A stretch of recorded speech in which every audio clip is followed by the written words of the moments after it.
하나님께서 오늘 우리 공동체에게 허락하신 말씀 보겠습니다. 요한복음 19장 28절부터 42절까지 되겠습니다. 요한복음 19장 28절부터 42절까지 말씀입니다.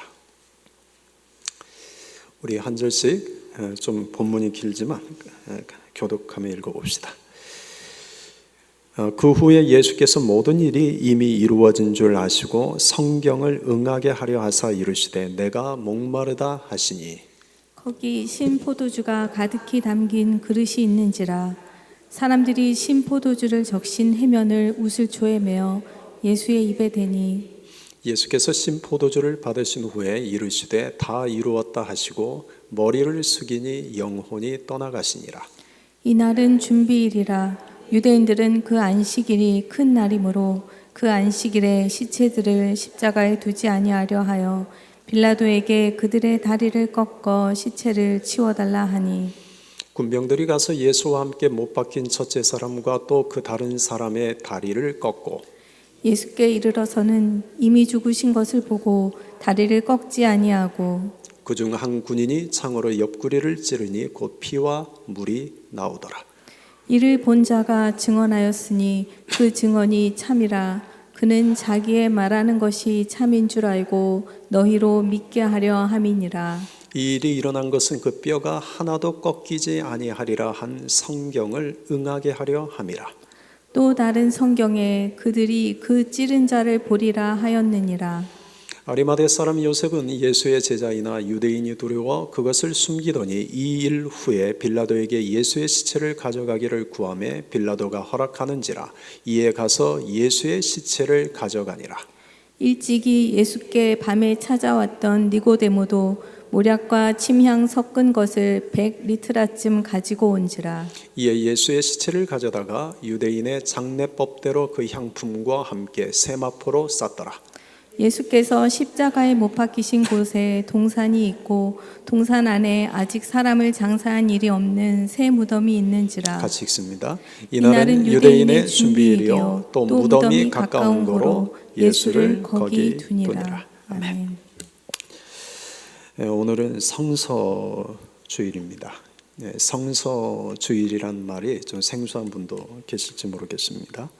성서주일은 19세기에서 20세기 초 성경을 번역하고 성경을 보급하는 일을 위해서 시작된 교회의 절기입니다. 오늘 우리는 성경을 쉽게 구할 수 있죠. 집집마다 제가 알기로 성경이 한 권만 있는 집은 없을 겁니다. 적어도 몇 권씩은 집에 성경책이 있을 겁니다. 서점에 가면 다양한 번역, 읽기 쉽게 다양하게 번역된 성경책들이 판매되고 있습니다. 또 요즘은 성경책보다는 스마트폰에 성경 앱을 깔아서 다니기도 하죠. 그러다 보니 오늘날 특징 중에 하나는 사람들이 더 이상 성경을 소중하게 여기지 않는다는 겁니다. 더 이상 성경을 귀한 책으로 여기지 않습니다. 그러나 불과 100년 전까지만 해도 성경은 소수의 전유물이었습니다. 성경은 고작해야 영어, 독어, 불어와 같은 몇 나라의 언어로만 번역되어 있었습니다. 또 가격이 너무나 비싸서 부자가 아니고서는 성경을 구입할 수도 없었습니다. 1804년에 영국 해외 성서공회가 설립이 되었습니다. 누구나 쉽게 자기 나라 언어로 된 성경을 읽을 수 있도록 하자라는 이런 모토 아래 각 나라 언어로 성경을 번역하고 또 성경을 보급하는 일에 힘쓰기 시작했습니다. 이를 기념하는 절기가 성서주일입니다. 우리가 성경을 손에 들고 다니기까지 참 많은 이들의 희생과 헌신이 있습니다. 우리가 지금 한글로 된 성경을 이렇게 펴서 보고 있는데 이 성경이 우리 손에 들어오기까지 참 많은 이들이 죽음을 당했습니다. 그 중에서 대표적인 분들 몇 분을 소개해 주면 14세기에 존 이클리프라는 사람이 있었습니다. 중세시대까지 성경은 오직 라틴어로만 성경을 기록할 수 있었고 라틴어로만 성경을 읽을 수 있었습니다. 그래서 이때까지 성경은 교황과 교회만의 전유물이었습니다. 존 위클리프라는 사람은 생각했습니다. 성경은 교황과 교회의 전유물이 아니라 예수를 믿는 모든 성도들의 것이 되어야 한다라고 생각을 했습니다. 그래서 라틴어 성경을 영어로 번역하기 시작했습니다. 그는 자신의 생애 마지막까지 영어로 성경을 번역하는 일에 몰두했습니다. 이 때문에 그는 죽어서 교회로부터 이단아 취급을 받았습니다. 그리고 그가 영어로 성경을 번역한 것은 신성모독이라 해서 그가 죽어 묘지에 묻힌 지 20년 뒤에 교회는 그의 묘를 파헤쳐서 그의 시신을 불태워버렸습니다. 중세시대에는 감히 성경을 다른 언어로 번역한다는 것은 상상조차 할 수 없었습니다. 또한 평신도가 성경을 읽는다는 것조차도 상상할 수 없는 일이었습니다. 16세기 유럽의 종교개혁이 일어나면서부터 이제 영어, 독일어, 불어, 프랑스어로 성경이 번역되기 시작했습니다. 이 역시 죽음을 각오한 일이었습니다. 16세기에 살았던 윌리엄 틴데일이라는 사람이 있습니다. 그는 영국의 모든 사람이 하나님의 말씀을 영어로 읽게 하겠다, 이 생각을 하나 가졌습니다. 그래서 그는 라틴어 성경이 아닌 헬라어, 히브리어 원어 성경을 가지고 영어로 번역하기 시작했습니다. 훗날 출간된 우리가 잘 아는 킹 제임스 성경, 킹 제임스 버전의 80% 이상이 이 틴데일 번역에서 가져왔습니다. 그는 성경을 번역한 후 역시 교회로부터 이단자로 낙인이 찍혔습니다. 그래서 도망자 신세가 되었습니다. 그리고 1536년 10월에 그는 이단 혐의로 교수형을 당한 뒤에 화형에 처했습니다. 여러분, 교회가 성경을 영어로 번역한 것을 얼마나 신성모독한 죄로 여겼는지 이 틴데일을 2번 죽인 겁니다. 교수형에서 죽였고 그의 시신을 또 한 번 화형에 처해 죽였습니다. 그가 죽음 직전에 이런 짧은 기도를 드렸습니다. 주여, 영국 왕의 눈을 열어주소서. 그리고 그가 죽은 지 3년 뒤에 놀라운 일이 일어났습니다. 1539년 영국 정부가 영어 성경을 공식적으로 허락한 겁니다. 그래서 영국에 있는 모든 교회마다 영어 성경이 처음 빛이 되었습니다. 종교개혁을 일으켰던 마틴 루터는 독일 사람입니다. 그 역시 생각을 했습니다. 왜 우리 독일 그리스도인들, 독일 사람들이 독일어로 된 성경을 읽을 수 없을까? 그래서 그 역시도 라틴어로 된 성경을 독일어로 번역하기 시작했습니다. 그 비슷한 시기에 프랑스에서도 왜 우리 민족이 우리나라의 언어로 성경을 읽을 수 없을까? 역시 종교개혁가들을 통해서 프랑스에서도 불어로 성경이 번역되었습니다. 16세기 들어서야 이처럼 영어, 독어, 불어로 번역된 성경이 등장했습니다. 그러나 대중화되지는 않았습니다. 인쇄술이 발달되지 않아서 부유한 소수, 아주 돈 많은 사람만 이 성경을 구입할 수 있었습니다. 한국어로 성경이 보급된 것은, 번역되기 시작한 것은 1882년부터입니다. 한국교회는 전 세계 교회 역사 속에서 아주 독특한 점이 하나 있습니다. 그것은 보통은 선교사가 먼저 한 나라에 들어가서 그 선교사가 그 나라의 언어를 익힌 다음에 그 나라의 언어로 된 성경을 번역하는 것이 이게 일반적인 수준인데, 한국 교회만은 거꾸로였습니다. 선교사가 들어오기 전에 이전에 중국에서 한글로 번역된 한글 성경이 먼저 한국에 들어왔습니다. 중국을 왕래했던 한국의 상인들이 만주에서 외국 선교사들을 알게 되었습니다. 그들을 통해서 예수 복음을 듣게 됐고, 그들을 통해서 성경을 배우게 됐고, 그들을 통해서 세례를 받았습니다. 그리고는 이 조선의 그리스도인들이 성경을 한글로 번역해보자 하는 이 마음이 생긴 거죠. 그래서 선교사들을 도와서 주도적으로 역할을 했습니다. 그러니까 선교사가 필요에 의해서 한글로 된 성경을 번역한 것이 아니라 만주에서 먼저 복음을 영접한 이후 조선의 상인 그리스도인들이 우리나라로 된 언어로, 우리나라 언어로 된 성경을 번역해보자. 우리 민족에게 이 성경을 보급하자. 그래서 선교사들에게 설득을 시켜서 성경을 번역하기 시작한 겁니다. 그렇게 해서 1882년 예수 성교 누가복음이라는 쪽복음이 처음 번역이 됩니다. 그리고 이 상인들은 너무나 좋아서 이 쪽복음을 몰래 짐칸에, 그러니까 자기 보따리 짐에 숨겨 들어와서 이걸 다 일일이 또 베꼈습니다. 베껴서 가지고 광장에서, 시장에서 사람들에게 나눠 주었습니다. 이후 이 때문에 많은 이들이 목숨을 잃었습니다. 그리고 1911년에 가서야 구약과 신약 성경 전체가 한글로 번역이 되었습니다. 그런데 여러분, 우리 손에 들려진 이 성경책 한 권은 그냥 단순한 책이 아닙니다. 오늘 여러분과 다 이야기할 수는 없지만 우리 손에 이 한 권의 성경이 들려지기까지 참 많은 사람들의 희생과 헌신이 있었습니다. 많은 이들이 죽음을 당했습니다. 그 결과 오늘 우리는 너무나 손쉽게 성경을 읽을 수 있게 된 겁니다. 성경은 기록된 하나님의 말씀입니다. 그리고 성경의 핵심은 예수님입니다. 구약 성경은 우리를 구원하시려는 하나님의 약속의 말씀이라면 신약 성경은 그 하나님의 약속을 완성하신 예수님에 대한 이야기입니다.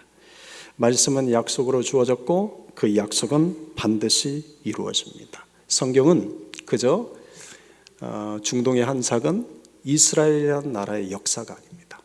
성경은 그저 사람이 만든 잘 적어놓은, 사람이 어떤 상상력으로 지어놓은 그런 책이 아닙니다. 성경은 기록된 하나님의 말씀이요 반드시 우리 안에 이루어지는 이야기입니다. 그래서 예언은 선언으로 끝나지 않습니다. 율법은 요구로 끝나지 않습니다. 약속은 미안으로 남지 않습니다.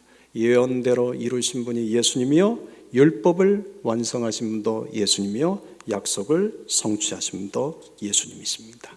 오늘 바로 그 예수님에 대한 이야기입니다. 요한복음 19장 28절 이렇게 시작합니다. 같이 읽읍시다. 그 후에 예수께서 모든 일이 이미 이루어진 줄 아시고 성경을 응하게 하려 하사 이르시되 내가 목마르다 하시니. 여러분, 이 구절에서 지금 요한은 무엇을 강조하는 걸까요?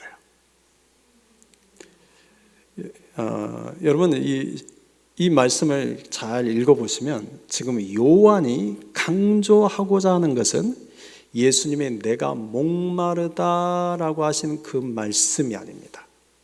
물론 내가 목마르다고 하신 그 말씀도 중요하지만 요한이 강조하고 싶었던 것은 성경을 응하게 하려 하사라는 구절입니다. 지금 십자가에 달리신 예수님은 극심한 고통을 겪고 계시는 상황입니다. 그런데 이 고통의 순간에 예수님이 생각한 것은 하나님의 말씀이었습니다. 이건 너무나 놀라운 일이죠. 예수님께서 그 내가 목마르다라고 하신 그 외침은 단지 너무나 내가 힘들다, 내가 괴롭다, 내가 너무나 고통스럽다는 예수님의 감정을 표현한 것이 아니라 이는 시편 63편, 69편 3절에 기록된 성경 말씀을 성취하는 말씀이었습니다.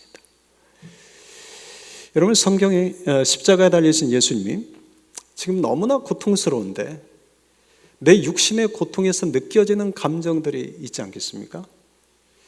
여러분들은 고통이 심하면 입에서 어떤 말들이 주로 나오십니까? 여러분은 내게 어떤 고통이 너무 심하게 느껴지면 어떤 말들이 나오세요? 어떤 분들은 욕이 나온다고 그래요. 그리고 그건 믿음이 좋은 분, 또 교회를 오래 다닌 분도 거의 비슷한 것 같아요. 그리고 그분들이 한결같이 이런 말씀을 하시죠. 아파봐. 똑같이 욕만 나오지. 예수님은 단지 십자가의 그 고통 속에서 힘든 감정을 내가 목마르다라고 표현한 것이 아니라 그때 예수님은 시편 69편 3절에 기록된 내가 목마르다라고 하시는 그 말씀을 선포하시는 겁니다.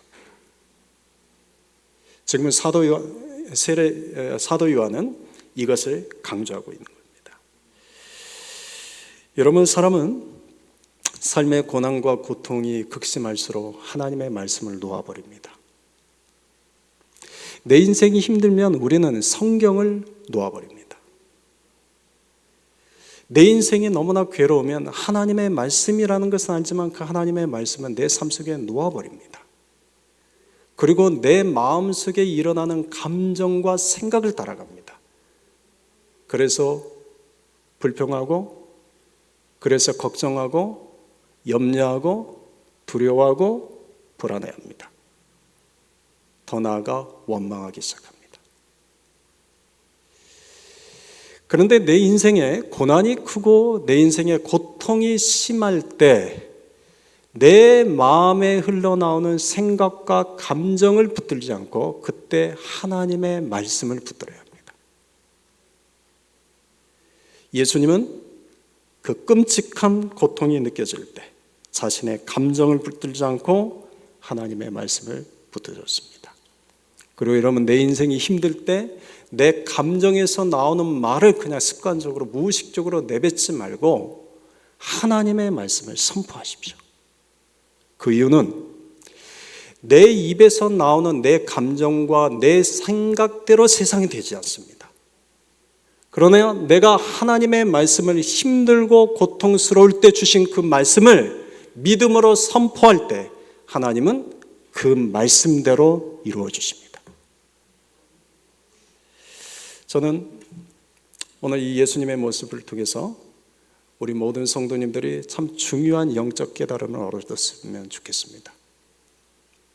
여러분, 고난이 심할수록, 고통이 심할수록 내 생각과 내 감정을 붙들지 말고 하나님의 말씀을 붙드십시오. 그리고 그 하나님의 말씀을 선포하는 자가 되십시오. 그럴 때 하나님께서 그 말씀대로 내 삶 가운데 이루어 주실 것입니다. 극심한 고통 속에서도 예수님은 시편 69편 3절에 기록된 말씀대로 내가 목마르다라고 외쳤습니다. 그리고 시편 69편 21절에 기록된 말씀대로 우슬초에 적신 신포도주를 받으셨습니다. 그리고 예수님께서 마지막으로 내뱉으신 말씀이 다 이루었다입니다. 다 이루었다. 여러분, 오늘 이 말씀은 다 이루었다고 하신 이 말씀은 예수님의 마지막 말씀이요 성경의 결론이기도 합니다.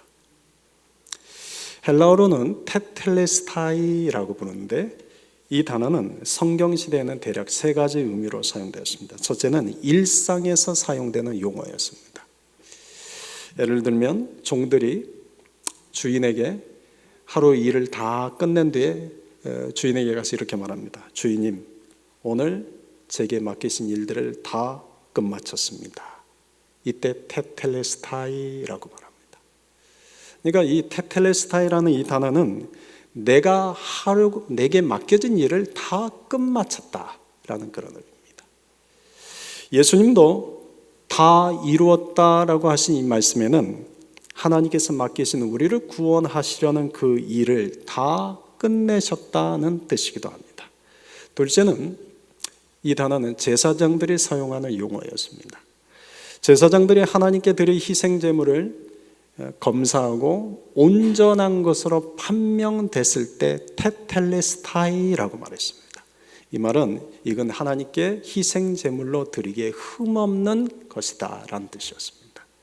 그러니까 테텔레스타이는 흠없다, 하나님께 드리기에 온전하다, 그런 뜻입니다. 예수님께서 지금 다 이루었다라고 말씀하신 것은 예수님 역시 우리의 죄를 대신해서 하나님께 드려지는 희생 제물로서 흠 없는 제물이셨다라는 뜻입니다. 셋째는 이건 경제적으로 또는 상업적으로 사용되는 용어였습니다. 예를 들면 빚진 사람이 자신의 빚을 다 탕감할 때 테텔레스타이라고 말했습니다. 요즘 우리식으로 말하면 카드 빚을 다 갚았을 때 테텔레스타이, 모기지를 다 갚았을 때 테텔레스타이, 누구에게 빌린 돈을 다 갚았을 때 테텔레스타이라고 말했습니다. 이거 다시 말하면 빚을 다 탕감했다라는 그런 뜻이죠. 예수님께서 십자가에서 테텔레스타이, 다 이루었다라는 것은 우리가 지은 죄의 빚을, 우리가 지은 죄의 대가를 예수님께서 십자가에서 다 갚으셨다, 그런 뜻입니다. 그런데 오늘 이 요한복음에는 여러분 이 다 이루었다, 이 테텔레스타이라는 이 단어를 예수님께서 성경을 응하게 하는 일을 다 이루셨다라는 뜻으로 사용하십니다. 그러니까 예수님께서 지금 다 이루셨다 이 말씀에는 이제 다 끝났다, 또 흠이 없다, 다 탕감했다라는 뜻도 있지만 여기서 더 중요한 의미는 하나님께서 약속하신 말씀, 하나님께서 성경에서 약속하신 모든 말씀을 하나도 빠짐없이 다 이루셨다, 그런 뜻입니다.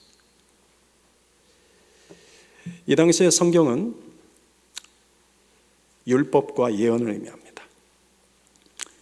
그러니까 예수님께서 다 이루었다는 말씀은 구약의 율법을 다 완성하셨다는 뜻이요, 예언을 다 성취하셨다는 뜻입니다. 그러니까 예수님만이 율법의 완성자요, 예수님만이 예언의 성취자이십니다. 여러분, 여기에 이제 놀라운 비밀이 하나 숨겨져 있습니다. 우리가 예수님을 믿어야 할 이유가 여기 있습니다. 하나님의 말씀을 믿기는 하지만 예수를 믿지 않는 사람들이 많습니다. 대표적인 사람들이 유대교도들이죠. 그들은 우리가 갖고 있는 구약 성경을 하나님의 말씀으로 믿습니다. 그러나 예수를 믿지 않습니다. 인도의 위대한 성인이라 일컫는 마하트마 간디도 말씀을 믿었습니다. 그러나 예수를 믿지는 않았습니다. 율법과 예언, 곧 성경의 핵심은 사랑과 구원입니다. 그런데 그 사랑을 완성하신 분도 예수님이요, 구원을 완성하신 분도 예수님입니다. 모든 말씀은, 모든 율법은, 모든 예언은, 모든 약속은 오직 예수님을 통해서만 완성되었습니다. 다 이루었다, 테텔레스타이. 그러니 우리가 성경에서 약속된 구원을 얻을 수 있는 것은 그 예수님을 통해서입니다. 여러분, 성경에 기록된 하나님의 말씀은 오늘도 우리 삶 속에 이루어지는 말씀이라는 것을 알고 계십니까? 여러분, 성경에 기록된 하나님의 말씀은 여전히 살았고 운동력이 있어서 우리의 삶 속에 이루어집니다. 그런데 어떻게 이루어질까요? 우리가 예수 안에서 하나님의 말씀을 붙들 때입니다. 우리가 예수 안에서 하나님의 말씀을 붙들고 살게 다 이루었다 하신 주님의 그 말씀대로 우리의 삶에 하나님의 말씀대로 이루어지게 하십니다. 그러므로 더 예수님께 나아간 자가 되십시오. 예수님을 잘 믿는 자가 되십시오. 그 예수 안에서 하나님의 말씀을 붙드는 자가 되십시오. 십자가 처형을 당한 자들에게 당시 로마 군인들은 죽음을 확인하기 위해서 다리를 꺾었습니다. 다리를 꺾어봐서 살아있으면 그대로 창으로 찔러서 죽이는 거죠.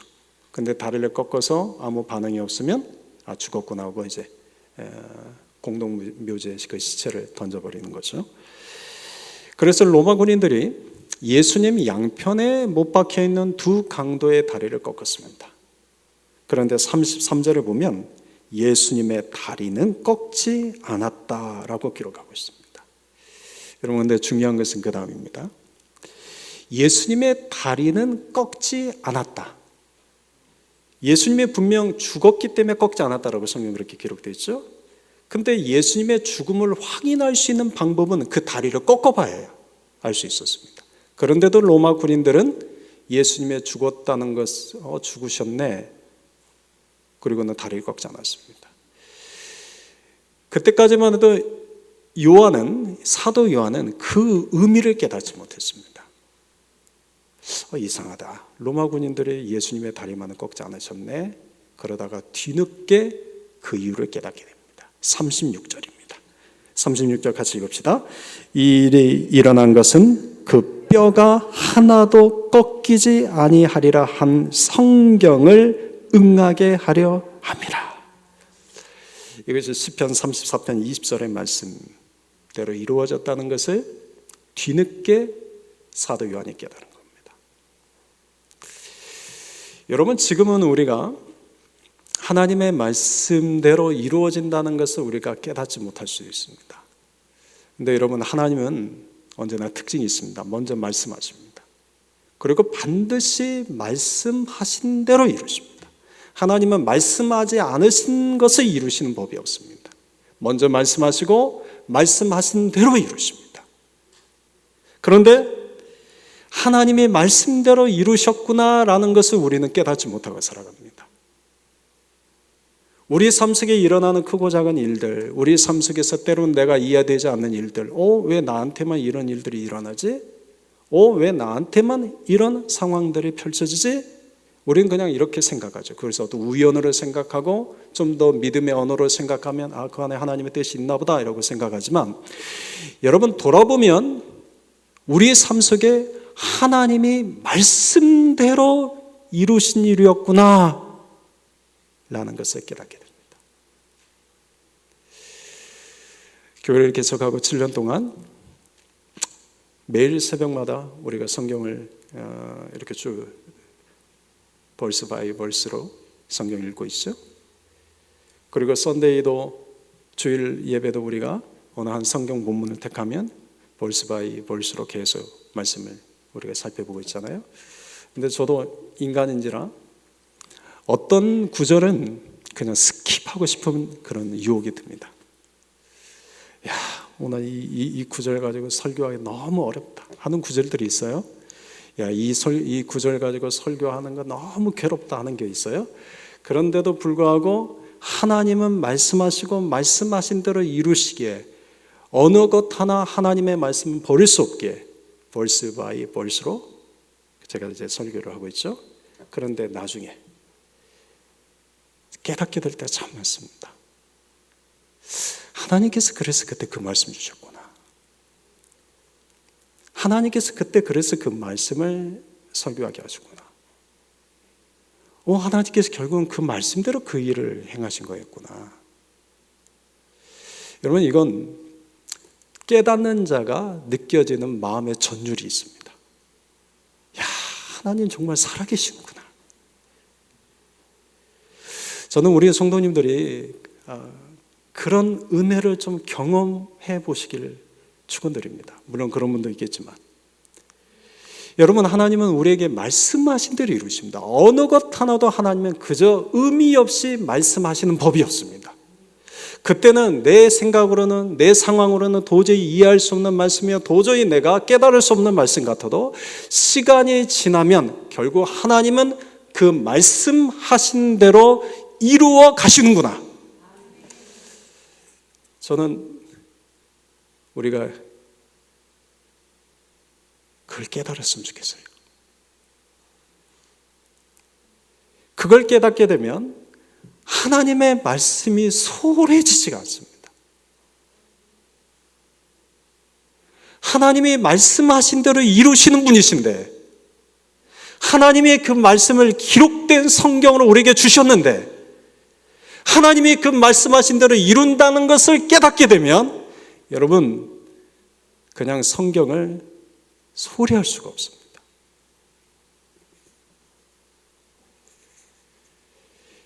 사도 요한은 예수님 옆에 있는 두 강도의 두 다리를 로마 군인들이 꺾는 것을 보았습니다. 그런데 예수님의 다리는 꺾지 않는 것도 보았습니다. 그런데 시간이 지나서야 깨닫게 된 겁니다. 하나님이 말씀하신 대로 지금 이루어가시는 거구나.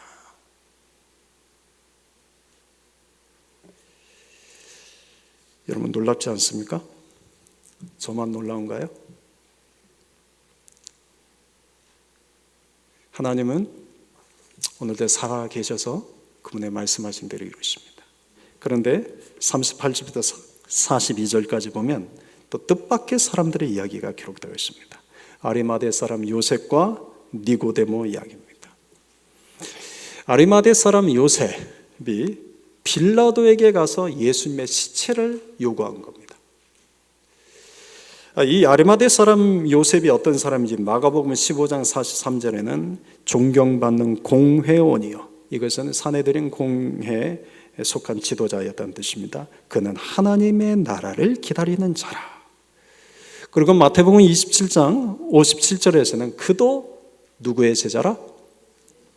예수의 제자라고 기록합니다. 그리고 오늘 본문 38절에서도 이렇게 기록하고 있습니다. 아리마대 사람 요셉은 예수의 제자이나 유대인이 두려워 그것을 숨기더니. 다시 말하면 아리마대 사람 요셉은 숨어있는 제자였습니다. 예수님에 대한 믿음은 있었지만 그 믿음을 숨기고 살아가는 자였습니다. 삶 속에서 내가 예수님을 믿는 예수의 제자라는 것을 공개적으로 드러내는 용기가 없던 자였습니다. 그런데 그런 그가 더 이상 예수님의 제자라는 것을 숨기지 않습니다. 그리고 총독 빌라도에게 가서는 그 예수님의 시체를 달라고 요구를 합니다. 38절에 보면 아리마대 사람 이 요셉이 숨어있던 제자에서 공개적으로 자신이 예수의 제자라는 것을 드러낸 이유를 딱 한 단어로 이렇게 표현되어 있습니다. 이 일 후에입니다. 여러분, 이 일은 어떤 일입니까? 이 일은 어떤 일입니까? 십자가에서 예수님이 다 이루었다, 테텔레스타이라고 선포하시고 숨을 거두신 것을 본 후에입니다. 여러분은 그때 아마 이 아리마대 사람 요셉도 십자가 아래서 예수님이 죽는 것을 지켜보는 사람 중에 하나였을 겁니다. 아마 사람들이 두려워서 숨어서 그걸 지켜보았겠죠. 그런데 그 예수님이 마지막으로 다 이루었다라고 말씀하실 때 성령이 아리마대 사람 요셉의 마음속에 예수님은 율법의 완성자요 예언의 성취자이시다라는 깨달음을 주었을 겁니다. 그러자 그는 예수님이 살아계실 때는 사람들이 두려워서 자신이 예수의 제자라는 걸 숨기고 살았는데 예수님의 죽은 이후에는 예수님을 공개적으로 그의 시신을 달라고 요청할 만큼 예수의 제자라는 것을 드러낸 겁니다. 이때 또 한 사람의 숨어있던 제자가 나타납니다. 니고데모입니다. 그는 바리새인이요 유대인의 지도자였습니다. 그 역시도 아리마대 사람 요셉처럼 사내들인 공회의 멤버였습니다. 그런데 전에도 그는 밤에 예수님을 주로 찾아왔습니다. 그런데 오늘 본문 39절을 보면 십자가에 죽으신 예수님을 위해 몰약과 침향 섞은 것 100리트라쯤 가지고 왔습니다. 그러니까 그 역시 숨은 제자였지만 이제는 자신이 예수님의 제자라는 것을 공개적으로 드러낸 것입니다. 여러분, 참 놀랍지 않습니까? 저는 이 본문을 묵상하면서 놀라운 것은 어느 누구도 예상하지 못한 일이었습니다. 예수님을 3년 동안 가까이 따라다닌 사람들은 12제자입니다. 그런데 그 12제자가 나서서 예수님의 시신을 장례 치르는 게 아닙니다. 갈릴리에서부터 예수님을 따라온 많은 무리들이 있었습니다. 그들이 예수님의 시신을 장례 치른 것이 아닙니다. 그동안 어느 누구도 예수님의 제자라고 알 수 없었던 숨어있던 두 사람, 아리마대 사람 요셉과 니고데모가 예수님의 시신을 가져다가 장례를 치렀습니다. 여러분, 누가 이들을 설득한 것은 아닙니다. 그런데 숨은 제자들이었던 이들이 자신들을 드러내고 예수님의 장례를 치른 겁니다. 여러분 누가 한 일이겠습니까? 누가 한 일이었을까요? 저는 이것이 하나님이 하신 일이라고 저는 믿습니다. 교회의 역사들을 보면 언제나 중요하고 큰 일은 전혀 생각하지 못했던 사람들을 통해서 하나님이 하십니다.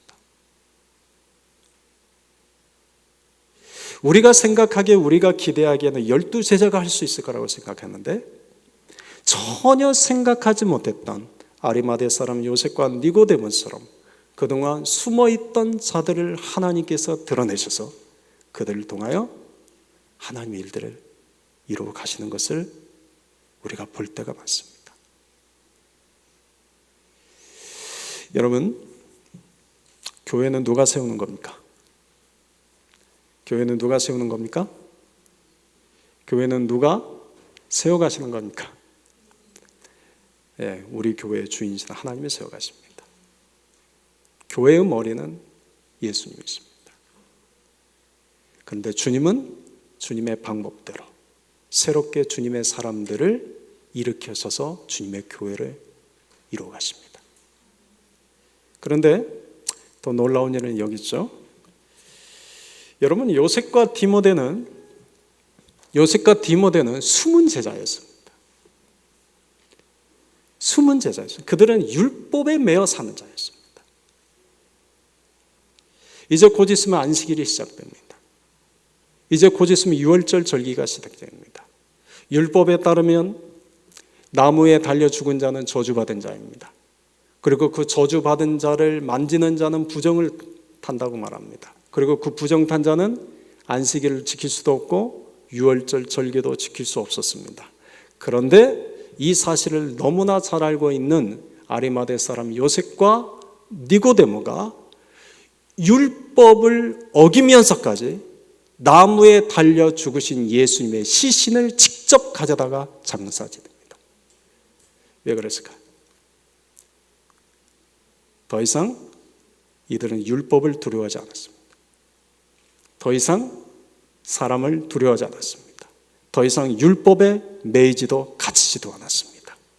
그 십자가 위에서 다 이루었다 라고 선포하시고 율법의 완성자여 예언의 성취자이신 그 예수님의 시체를 택했습니다.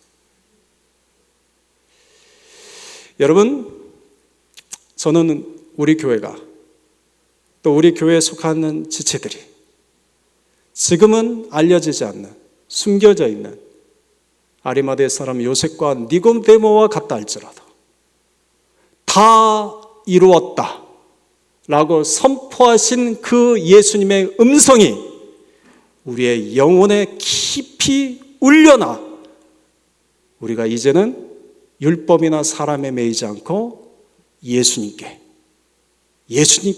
매여 사는 자들이 될 수 있기를 주님의 이름으로 축원드립니다. 저는 우리 모두가 십자가 앞으로 나아갈 수 있기를 소망합니다. 십자가에 달리신 그 예수님을 믿음의 눈으로 바라볼 수 있기를 소망합니다. 그리고 십자가에 달리셔서 그 예수님이 마지막으로 우리에게 선포하신 말씀, 다 이루었다. 이 음성이 우리 안에 울려나기를 소망합니다. 여러분, 그 예수님 안에서만 주님의 말씀이 완성이 됩니다. 그 예수님 안에서만 율법의 완성자여 예언의 성취자이신 주님이 나의 구원자가 되십니다. 저와 여러분 모두 그 주님 앞에 나아가 숨겨진 제자가 아닌 사람이 두렵고 율법에 매여 감춰져 있는 제자가 아닌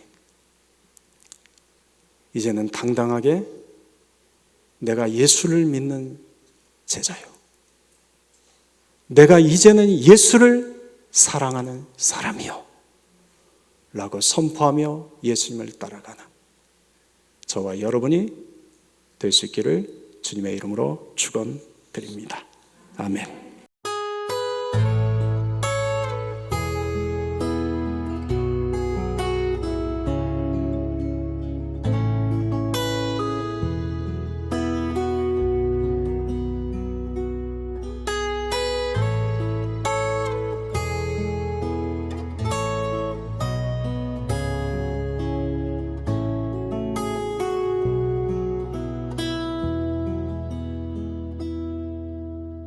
아멘.